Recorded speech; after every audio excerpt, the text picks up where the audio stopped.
মাতাশ্রী, আমাদের এই প্রধান শত্রু সবের কাছে বসে আপনি কেন কাঁদছেন? ওনাকে কাঁদতে দিন জ্যেষ্ঠ ভ্রাতা, ওনাকে কাঁদতে দিন। চলুন।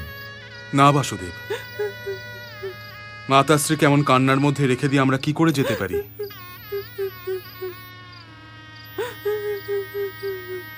মাতাশ্রী, কৃপা করে এটা বলুন যে আপনি অঙ্গরাজ কর্ণ সবকে আপনার অশ্রু দিয়ে কেন সম্মানিত করে চলেছেন? এই নাও, মুছে দিলাম আমার অশ্রু। এখন তুমি যাও, যাও আর ফিরে গিয়ে তোমার সৈনিকদের সব ওঠাও। যাও।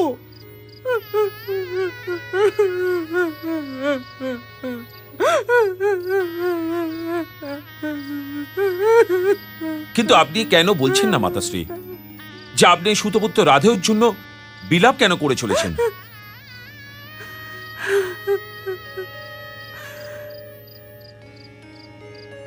যদি বলে দি তবে তোমার কাঁধের ওই গান্ডীব নিচে পড়ে যাবে পুত্র, যার বাণ ওকে ছিন্ন করেছে। এই জন্য যাও পুত্র, যাও তোমার ভ্রাতার সাথে, আর আমাকে কাঁদতে দাও। যদি এই অশ্রু না বয়ে যায় তবে পৃথিবী আমার অশ্রুতে ডুবে যাবে পুত্র, ডুবে যাবে।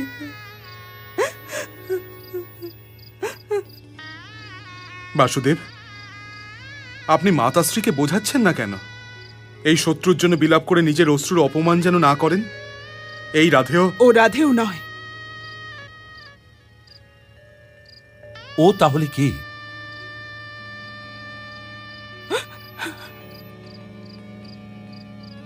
কৌন্তেয়। কোনতেও? হ্যাঁ, আমার জ্যেষ্ঠ পুত্র, তোমাদের জ্যেষ্ঠ ভ্রাতা। কি? ও আমার জ্যেষ্ঠ ভ্রাতা? আপনি আমাদের কাছে এত বড় কথা লুকিয়ে রেখেছিলেন মাতাশ্রী? না,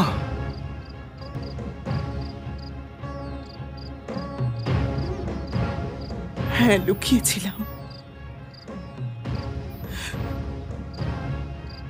আর লুকোনোর এই বোঝা নিয়ে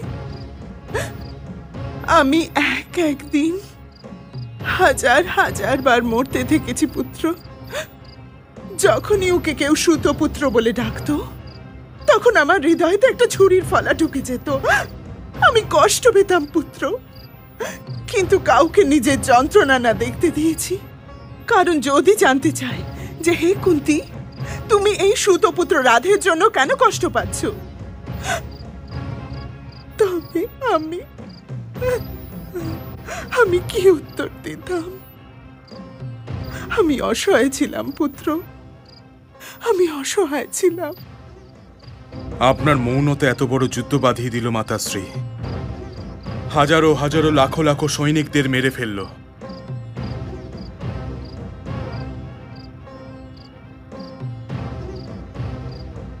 আপনার এই অসহায়তার জন্য ভারতবর্ষকে অনেক বড় মূল্য দিতে হলো মাতাশ্রী। এই রণভূমিতে প্রত্যেক শবের জন্য আপনিই একমাত্র দায়ী, কেবল আপনি। আপনার মৌনতা আমাদের জ্যেষ্ঠ ভ্রাতাশ্রী হত্যাকারী বানিয়ে দিয়েছে মাতাশ্রী, হত্যাকারী।